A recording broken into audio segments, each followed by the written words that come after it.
Hey everybody, Mo here, and today I'm bringing you guys a video on 5 new decks you can play in the new competitive season. The first ever new competitive season, the beta season. So we just had a really big patch today, and so these are going to be the 5 decks that you can play that I'm going to at least play and try to play to see if they're good, and see how good they really can be. If I can win ladder, probably see which one of these is good enough to take to tournaments this weekend, because we got a couple tournaments where there's like a $100 tournament, there's a $200 tournament, $250 tournament on Saturday, and then on Sunday there's a $10 entry fee tournament that can go up to like $440 in prize pool. So the first 2 are free to enter. So if you're itching and competitive, and like I said, you're new, doesn't matter how new you are to LOR, if you don't think you have chances to win or anything, just join the tournament and get that experience in if you want to. Like I said, I'll post a link to the tournaments down in the description below, as well as go follow me on Twitter, and I usually tweet out tournaments whenever they happen. Join the Discord always has people talking about tournaments and stuff also.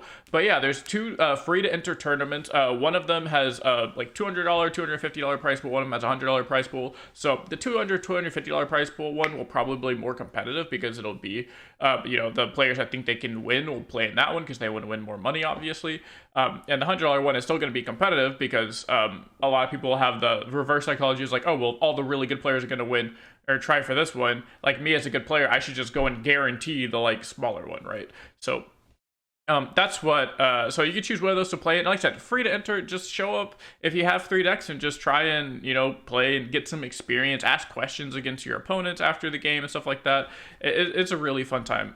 But yeah, we're going to go keep going, because boom, double video. I tricked you guys. I was going to save this till the end, but I figured I would just let you guys know. I'm also going to be giving you decks for the Champions Unlimited what is it called, format, because Daily Rumbles start today, because it's the brand new season.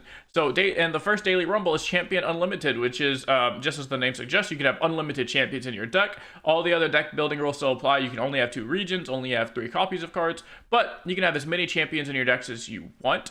And it is single deck best of 1. So these are some decks that I kind of brewed up, and you can make changes to them as you see fit. And there's one in here that I'm super excited to play, and it'll probably be the one that I end up playing in the tournament, or in the Rumble today. So let's get right into it. So the first 5 we're going to go over are standard decks that you can play in competitive, play in ladder. Yeah, we'll just go left to right. So the first one is going to be Sand Scouts. This was by far my favorite deck of all time in Legends of Runeterra, but unfortunately it ate a boatload of nerfs. So this is actually pretty different from the original Sand Scouts I played, because the original Sand Scouts, I tried to just straight up make a copy of that deck, and holy shit, that deck had over 50% of its cards nerfed. Like, and not because that deck was OP, just because other decks that use those cards were OP. The rallies got nerfed, the sharp sight got nerfed, your Dune Keeper got nerfed, your 3-drop got nerfed. Like, so much of that deck just got nerfed, and it was a funny time. But you build the deck a little bit differently. Now we have Dark and Bloodletters, which we didn't have before. You can play Soothsayer, because you can curve Lucian on... Remember, guys, Lucian's going to be a 1-drop. So you curve Lucian on turn 1, Soothsayer on turn 2, and now your opponent just can't deal with your Lucian. We didn't have Domination before, which is kind of like an extra Azir. So Domination makes your Sand Soldiers bigger, and your like Dune Keepers bigger, stuff like that. Yeah, so the idea behind this deck, for those of you that don't know that didn't play Sand Scouts, is Lucian levels up when you see 4+ allies die, and this makes ephemeral allies with your Sand Soldiers. So either Deus or Azir, you start getting ephemeral units out. You get a scout unit like Blinding Assault, or like a Grizzled Ranger. Grizzled Ranger also got nerfed, by the way, since the last time you played this deck. But yeah, you play a scout unit, because you scout attack, get an ephemeral ally from like Deus or Azir, it dies, attack again, and then boom, that's half your Lucian level up in 1 turn, assuming like no other unit dies. Now with Lucian being on turn 1, the biggest thing I see people saying and concerned, like, oh, Lucian got nerfed, it's 1 HP, it dies to ping, dies to, Quietus, dies to all this. Like, first of all, if you're against a deck that has the pings and stuff like that, just play him on turn 2, man. Like, just play him on turn 2, or if you play him on you can play him on turn 1 if you have first priority turn 2 and can play Soothsayer after that, or just have mana open for like the Chain Vest, the Shapestone, the sharp side, the rangers. Like, you play save spells. Like, just be smart with your mana, think ahead and think, okay, if my opponent, like, look at your opponent's deck, say, hey, they're in, these two regions. What removal spells does this two regions actually have together, and how can I play around them?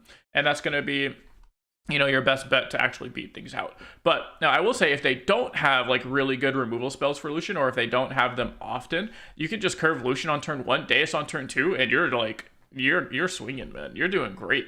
Like, that curve right there is hilarious. You go Lucian on 1, Deus on 2, Azir on 3, and again, now you have half your Lucian level up on turn 3. It's like, sheesh, it's kind of crazy. So the biggest thing is obviously like making your Lucian live. Like, people's like, oh, Lucian can't attack now because he's so small. It's like, yeah, he might not be able to attack like on turn 3, but once you level him, he gets double strike. He goes back to being a 3/2, so he's a 3/2 double strike unit, and that's not really blockable by like anything. On top of the fact that you have Shapestone, on top of the fact that you have Ranger's Resolve, like, you have the sharp side, so you do have these buffs to the Lucian, so you can still make him much larger. It's definitely just more of a combo deck now than it's just like a pure rally deck. You could probably try and find a way to fit rally into this deck somewhere, like a copy of rally. But yeah, the Bloodletters will definitely be helping, because your opponent has to go, oh, well, I'm just not going to block and proc your Bloodletters. But then they just end up taking a bunch of damage against this aggro combo style deck. That goes really wide, and they can't really afford to do that. Or they block it, give you a bunch of, little units, and then your Lucian's very happy, and, you're big chillin'.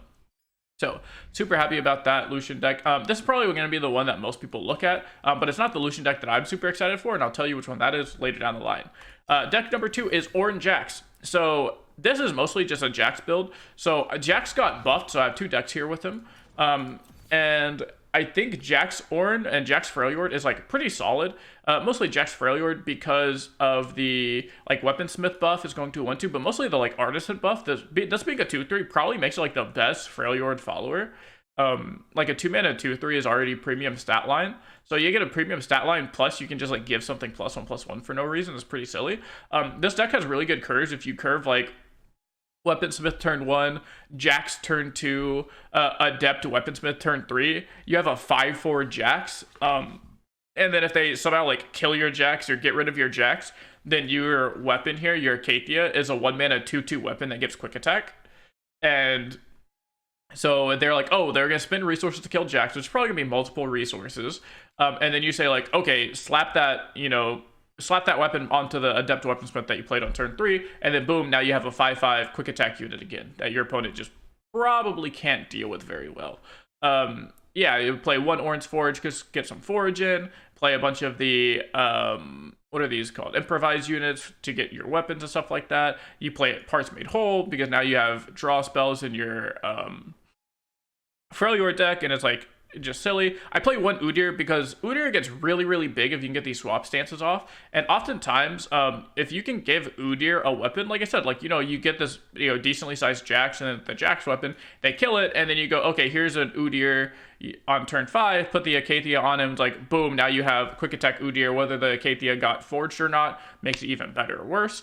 If you got forged twice, like, let's say you have that nut curve, right, where you go like Weaponsmith Jax, Weaponsmith, they get rid of your Jax, boom, you put that weapon on Udyr, you have a 7-power quick attack unit, you're almost leveling Ornn. Like, that right there alone is almost leveling Ornn. Assuming you have like any way to buff Udyr, or if you buff the weapon again, or forge Udyr, anything like that, that's your 8-power, you level Ornn very quickly.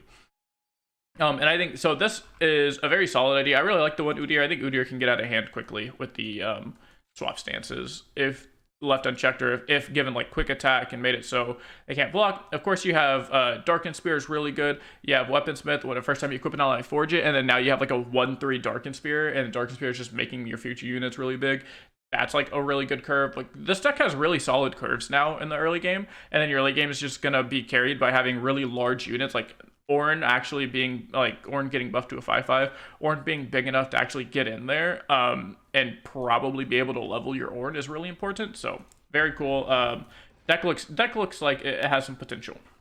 And then now we're gonna go over. So those 2 decks are like very good and solid decks, but I think they're kind of decks that everyone was like looking at. But now I'm gonna go over the 3 decks that I personally am like super excited for. That I think these are gonna be like these are what I was cooking, like the meme of like, hold up, let them cook. Like this is what I was doing when everyone was doing this, the like boring stuff. So I think Jax Kayn is like the best, is probably the best Jax deck. Because Kayn lets you play all of the really broken cultist spells, so you get the like Forgiving Colds, the Spell Shield, the Momentous Choice, the Furious Wielder. You know, you can even play the like Draw spell if you want to. Instead of Parts Made Hold, you can just play the I think it's 2 mana draw 2. Yeah, it turns into 2 mana draw 2 fleeting. So if you don't want to play Parts Made Hold, you can just draw 2 fleeting. Parts Made Hold's really good though because it helps filter your hand out. But then you still just get to play a lot of the really good cultists like Keeper of the Box for your aggro matchup. Your Predict. You can go Buru Cultist and then into Jax, and then now you're like Buru Cultist is pinging people already on turn 2. You can get this elusive unit again. Like maybe you don't play the elusive unit. Again, this is like kind of an aggressive-ish take on it. But yeah, I'm just playing good like mid-range cards with aggressive style thanks to the elusive. And the Buru Cultist. You also can play this Noxian Defector, which I didn't even know was a card, but you can grow my power to that of the strongest equipped ally. So the reason this card is like kind of playable, because it already has quick attack, is so Jax got buffed to always have Overwhelm on his level up, which means, and Light of Acathio also has Overwhelm, so it's double Overwhelm. But that means that you can pop this off of Jax, put it onto the Noxian Defector, and then if you attack with Jax in front of Noxian Defector, Jax will grow up to, you know, whatever. Like he'll get plus whatever based on your equipped allies. And then this guy just copies that stat line. Because it just says grow my power to that of the strongest equipped ally. And as long as Jax is equipped with something else, then now, let's say Jax goes up to being like, you know, a 7 power unit. Well, now you also have another 7 power Overwhelm unit, which is going to be kind of silly. This card might be too cute. It might just not make the cut, but you can also pair with something like a Combat Cook, where you just play like, you know, a very solidly large unit. And of course, this card doesn't have Overwhelm unless you give him a weapon with Overwhelm. But, you know, it's still a threat that your opponent just has to block over and over. Otherwise, you know, they're just going to end up taking a lot of damage to the face. Of course, top this off with Guaranteed Kayn. Kayn with, also this is missing 3 cards. So I'm going to put all the deck lists to all of these in the description down below. But obviously the Jax decks are missing 3 cards because you have Fish Fight now. And Kayn with Fish Fight is like really good because it's one-sided. So you can attack with Kayn on, like you can literally flip Kayn on turn 5 now. And not have your Kayn like threaten to die. And before, you could really only do that if you were in Demacia and had single combat. Well, now you're not in Demacia, but you have a Demacian card with a Fish Fight. So you like play Kayn, you swing, kill something, and you can just Fish Fight. It's one-sided strike with your Kayn. Even if you kill the unit or not, who cares? Boom, yeah, flipped Kayn on turn 5, and now you can just play Rost. And now you just have, you know, Rost on turn 5, and your opponent probably can't deal with, you know, a 4/6 fully gain Overwhelm Challenger unit. It's going to take over the game pretty quickly. You also don't have to play him down immediately after you level him. You could wait to play him the next turn when you have Spell Shield. Another thing too is Jax is really good, is you get Spell Shield to Jax. This is one of the few decks that I think could actually play Sharesies. But yeah, outside of that, you just play good, the really good cultist cards that benefit off of being equipped or have seen you equip. And then you get to play really good weapons because you're in Jax Weaponsmith Improvise region. So like Wandering Shepherd is probably one of the best cards because you can improvise your Kayn, you can improvise your elusive. Like you can play elusive unit on turn 3 and then play Wandering Shepherd right after that. You can play Keeper of the Box on turn 2, Wandering Shepherd on turn 3, and that's like a really solid curve. Now you have this like Scout Fearsome Lifesteal unit on turn 3. And it's like, you know what can deal with the 3/2 Fearsome Lifesteal Fearsome Lifesteal Scout units? Like not very many things. If your opponent doesn't have a Fearsome unit, that's 6 damage, and if you took any damage beforehand, you know, you just gained a bunch of life. So if you're against aggro, that's just like auto wins you the game. You know, Buru Cultist, you could put Wandering Shepherd could give this, like, you know, make it really big, give a quick attack or something, and then now this is a threat. Like, it turns your little units into threats. It can make itself a threat if you need it, just to play it as a unit on turn 3. So this is the deck I'm really excited for when it comes to Jax decks. And then this is the deck I'm super excited for when it comes to Lucian decks, is I think Lucian Poppy looks really, really good. I think Strike Up the Band has been a pretty okay card. It just hasn't really made it into many decks because it's like, usually a lot of decks don't want to go into it, but the decks that do play it really feel the benefits of it. The only deck that's really played it recently has been Gwyn Sejuani, and you would just play Strike with the Band on defense, get a bunch of blockers, essentially just stall your opponent's attack if they ever develop before attacking. Your opponent just can't attack you now because you get 2 free blockers, and then you go to your turn. And that with Lucian is also like half of your Lucian level up. So you can go Lucian on 1, you can Strike up the Band on 3 in a defensive turn, your opponent can't do anything, and you're probably leveling your Lucian. Opulent Foyer, again, levels your Lucian very quickly because you get a Ghastly Band at the start of every combat turn. But not only do you get it whenever you get the attack token. So if you get a Ghastly Band, and then, let's say you already have a leveled Lucian, you have Opulent Foyer, you swing, your ephemeral unit dies, you get the attack token again mid-combat, and then you just summon another you summon another Ghastly Band. So it's a way to get 2 Ghastly Bands in combat, which is pretty cool. So it also plays some Dawn Speakers because it plays, I just want to buff your units up because you play a bunch of ephemeral units. Again, this is kind of more of an aggressive style take with like Poppy. You can definitely make it more mid-range with like the Demacia and Elusive unit with Gwen, stuff like that. But I chucked in the 3 rallies, kind of aggressive stuff. Darkened Halberd is kind of funny because it like burst speed or 1 action kills one of your units. And then so that could level your Lucian. It's also a way to make your Lucian just bigger. So you could play like Boisterous Host turn 1, Lucian turn 2, and then because of the Lucian buff going to 1 mana, you can immediately just halberd away your Boisterous Host, and then now your Lucian is a 4/3 thanks to the Darkened Halberd. So it's a 4/3 Lucian on turn 2 that's attacking with 1 Hallowed stack. So it's really a 5/3, and you also you're 1 out of 4 now. So on turn 2, a 4/3 Lucian sounds insanely scary. So I might even go up to like 2 Darkened Halberds just because that interaction alone sounds really good. Actually, I think I'm going to go ahead and do that right now. Maybe I take out 1 Strike with the Band. I don't really know what I want to take out because the deck feels really good. I'd probably just take out a Dawn Speakers, or probably not end up playing Dawn Speakers at all. Mostly just because we have Poppy, but it's kind of like a pseudo Poppy, so that's why I don't hate it. Yeah, then you have Redeemed Prodigy is really solid with Lucian because a lot of people want to kill the Prodigy so that way you don't keep getting Ghastly Bands, but if they do that, then, the Prodigy dies and the Ghastly Band's going to die on attack, so that again is half your Lucian level up. Like, this deck has the potential to level Lucian up very quickly while also being very aggressive, and then with Poppy being able to buff your whole deck because all of your deck except for Phantom Butler now is going to be 2 power or less. It's really, really silly, especially if you don't level Lucian yet, or if you have Hollow Stacks. Hollow Stacks with Poppy lets you buff your entire board because you put Poppy first, it'll get the +1 attack from the Hollowed buffs, and then, there's nothing that's going to be bigger than a Hollowed buffed Poppy, so she can make your Lucian, get +1/+1, or is it +1 attack, or it's +1/+1, right? Yeah, +1/+1, so now your Lucian is just getting bigger and bigger and bigger, and it just gets really silly really quickly, and then now you also have the Poppy rally synergies with the Lucian, also with main deck rally, so the odds of you leveling this Poppy is going to be pretty big. So that is the deck I'm like most excited for. That's the deck I'm going to be spamming the hell out of because I think it has the most potential. Yeah, so that's the deck I'm most excited for. And the last deck is of course TK Raka, but it's a different style. It's like it's a control deck. So it plays one of Nagakaboros, and I'm not playing this deck because Nagakaboros got better, or got that buff, because I still think Nagakaboros isn't really like a good card. Like, you should never play more than 1 of this card. But Nagakaboros does kind of just say if this like ability happens, like if this goes off, you win the game. So playing 1 is nice in a control shell. And that's what this is. This is definitely just a control deck. Like, we're not playing Star Shepherd anymore. We're not playing the burst speed. I forgot the name of this card.